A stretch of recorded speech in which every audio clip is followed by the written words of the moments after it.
दिनांक 16 जून 2026 रोजी रेषा शिक्षण संस्था संचलित रेषा गुरुकुलचा 13वा वर्धापन दिवस सोहळा मोठ्या उत्साहात साजरा झाला. या निमित्त रेषा शिक्षण संस्थेच्या अध्यक्ष निर्मलताई अष्टपुत्रे, उपाध्यक्ष सुरेखाताई बोंडे, सचिव श्री मिलिंद कुलकर्णी, मुख्याध्यापिका साळुंखेताई हे मान्यवर उपस्थित होते. सर्व पालक आणि विद्यार्थ्यांचे औक्षण करून ताईंनी स्वागत केले.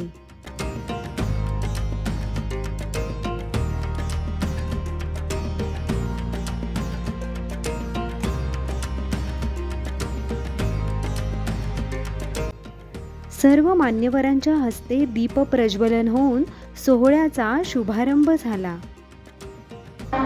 या श्वेत पद्मासना या ब्रह्माच्युत शंकर प्रभृतिभिः देवैः सदा वन्दिता सा मां पातु सरस्वती भगवती निःशेषजाड्यापहा.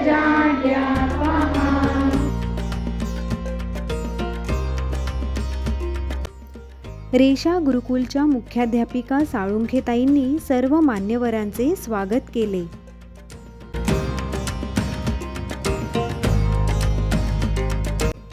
रेषा गुरुकुलच्या अध्यक्ष निर्मलताई अष्टपुत्रे यांनी या सोहळ्याचे प्रास्ताविक केले.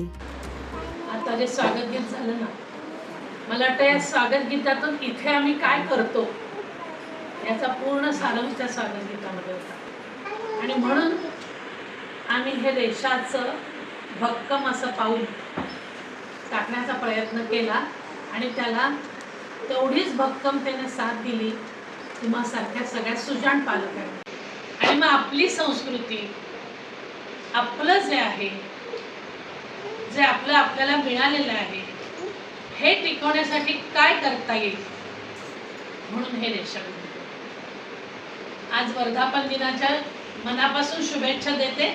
आम्हा सगळ्यांना घेते शुभेच्छा आणि तुम्हाला शुभेच्छा याच्यासाठी देते की हा जो दृढ संकल्प केलाय, हा दृढ निश्चय केलाय की ह्या शाळेमधून माझा पाल्य हा इथे छान अर्थानं, म्हणजे अगदी काहीही काळजी करण्यासारखं नाहीये, इतकी छान त्याची वाढ होणार आहे, त्याचं संगोपन होणार आहे, त्याच्या सगळ्या कलागुणांना वाव मिळणार आहे.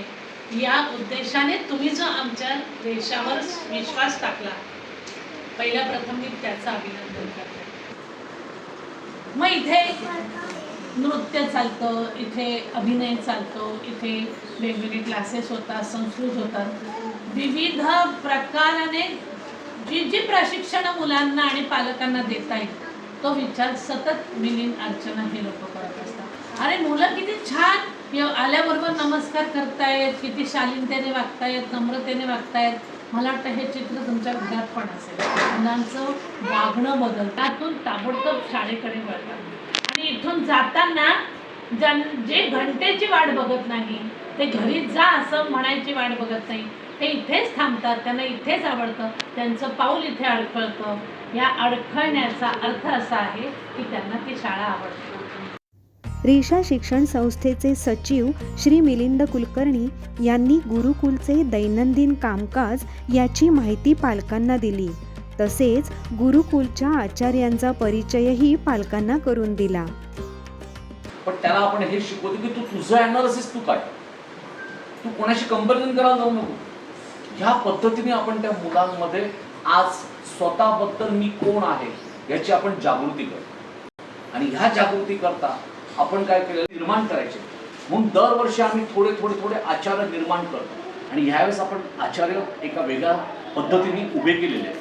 त्या आचार्यांची मी थोडक्यात ओळख करून देतो, म्हणजे तुम्हालाही समजेल की आता आपण एकत्र मिळून, तुम्ही आणि आपण मिळून आता या मुलांवर कसे कसे संस्कार करणार, अभ्यासाचे संस्कार कसे करणार, तर त्याच्याबद्दल मी थोडक्यात त्यांची माहिती.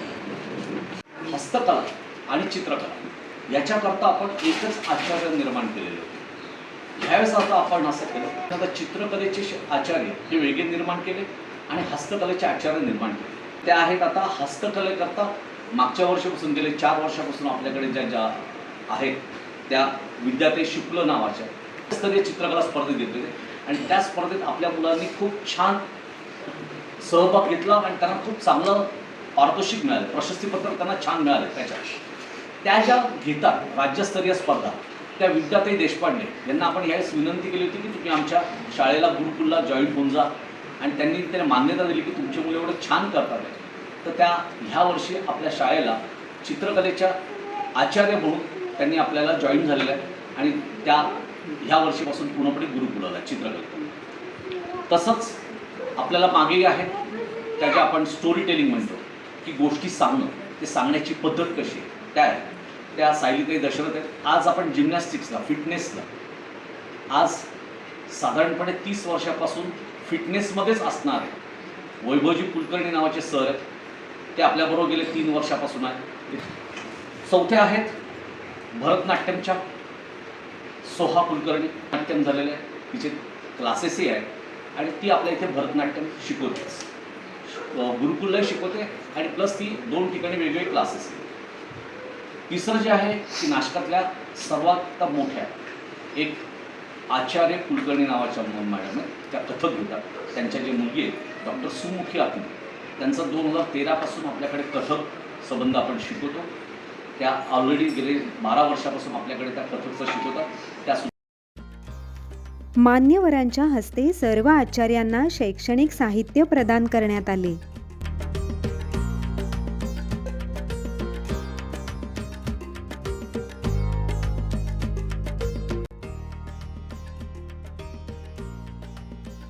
रेषा गुरुकुलच्या मुख्याध्यापिका साळुंखेताई यांनी वार्षिक अभ्यासक्रम व नियोजनाची माहिती पालकांना दिली. तांत्रिक ज्ञान इत्यादी क्षेत्रातील त्यांची अंगभूत कौशल्ये अधिक विकसित करण्यास मदत करणे हा असेल. आता नॉर्मली आम्ही ज्या मुलांमध्ये जे कल पाहिले, जे कौशल्य पाहिले, त्या अनुसार ते कौशल्य उपक्रम घेतलं जाईल. रेषा गुरुकुल प्रमुख अर्चनाताई यांनी सर्व विद्यार्थ्यांना गुरुकुल प्रवेशाची शपथ दिली. गुरुकुलातील सर्व नियमांचं आम्ही कटाक्षाने पालन करू. आम्ही निश्चित मोठं होऊन दाखवू. आपल्या अपेक्षा पूर्ण करू. गुरुकुलात आम्हा सर्वांना प्रवेश द्यावा. विद्यार्थ्यांनीही गुरुकुल प्रवेशाचा संकल्प घेतला.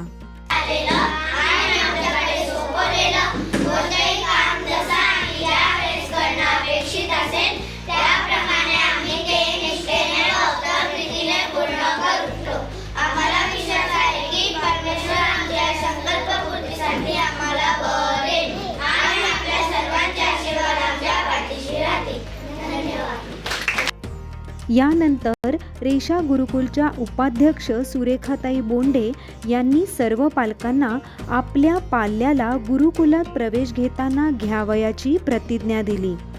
तसेच रेषा गुरुकुलचे कुलगुरू डॉक्टर बाबानंदन पवार यांचे आशीर्वाद सर्व विद्यार्थ्यांना दिले. आमच्या सुपूर्द केलेला आहे.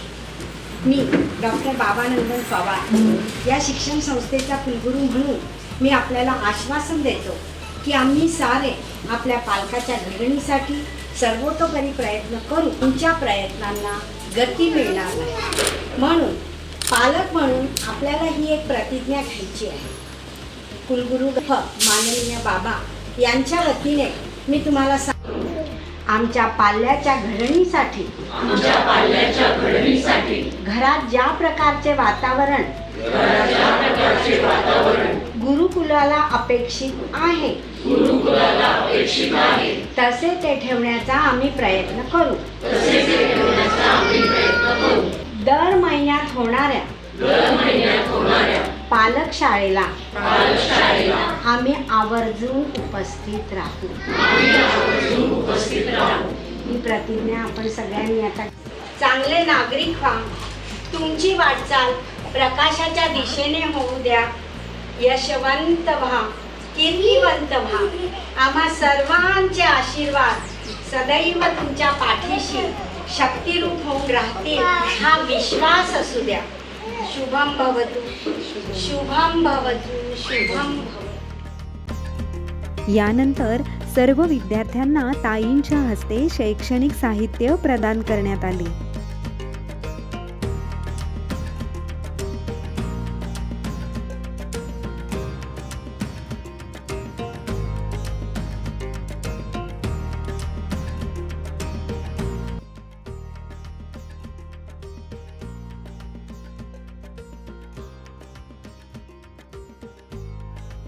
पालकांनीही त्यांचे मनोगत व्यक्त केले. मी डॉक्टर आहे आणि आयुर्वेदाच्या विद्यार्थ्यांना शिकवतो. मी इथे खास आज उभा आहे कारण की मला रेषा गुरुकुलपासून कौतुक करायचं आहे. तुझं फॉलो आजपर्यंत मी कधी बघितलं नाही. पालकांच्या हालचाली, पालकांचं विद्यार्थ्याप्रती असणारं डेडिकेशन हे खऱ्याच अर्थाने होतं का याची सुद्धा जाणीव ठेवणारी एकमेव शिक्षण संस्था आहे असं.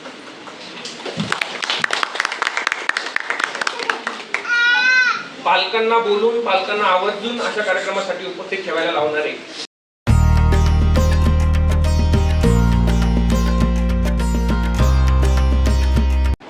सध्या मी नाशिक महानगरपालिका क्लस्टर 1 चा प्रमुख म्हणून काम करतो.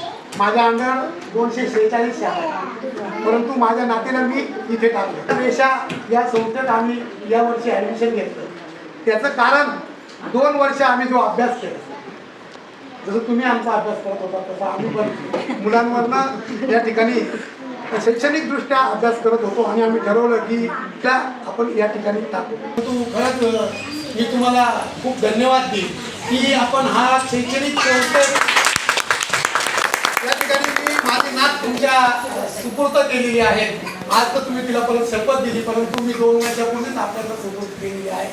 तिचं भवितव्य घडवणं हे सर्व तुमच्या हातात आहे. मुलांनी संकल्प घेतला आणि पालकांनी जो संकल्प घेतलेला आहे तो आम्ही खात्रीपूर्वक पूर्ण करण्याचा नक्कीच प्रयत्न करू हे आश्वासन देण्यासाठी झालेले आहे. त्याचबरोबर शाळा जी वेळ पाळत आहे, प्रत्येक उपक्रम, प्रत्येक वर्ग ज्या ज्या वेळेत आपल्याला सांगितलं गेलेलं आहे त्याच पद्धतीने पालक म्हणून आपली देखील जबाबदारी आहे की मुलांकडून घरी काय करून घ्यायचं ते वेळेत पूर्ण करणं, त्याचबरोबर मुलांना वेळेत तयार करून शाळेत पाठवणं ही देखील आम्ही जबाबदारी पूर्णपणे पार पाडू हे आश्वासन आम्ही सगळ्या पालकांकडून देत आहोत. धन्यवाद. सर्वप्रथम तुम्हाला सर्वांना नमस्कार. मी प्रतीक्षा आहे. आज रेषा शिक्षण संस्थेचा 13वा वर्धापन दिनानिमित्त आणि संकल्प दिवसाच्या शुभमुहूर्तावर मला इथे विचार मांडण्याची संधी मिळाली त्याबद्दल मी स्वतःला खूप भाग्यवान समजते. माझा मुलगा अनिक्ष गेल्या 2 वर्षापासून रेषा शिक्षण संस्थेशी जोडला गेलेला आहे. त्याने पहिली 2 वर्ष रेषा विश्वविद्यालय 1 आणि 2 अतिशय आनंदाचे प्रेमा मार्गदर्शन आणि मुलांकडे वैयक्तिक लक्ष देण्याची पद्धत खरोखरच कौतुकास्पद आहे. घरानंतर मुलाला तिथे सुरक्षित वातावरण मिळतं आणि असं ही संस्था या बाबतीत इतर शाळांपेक्षा पूर्णपणे वेगळी आहे कारण इथे मुलांच्या अष्टपैलू विकासावर भर दिला जातो. मधुराताई यांनी आभार प्रदर्शन केले.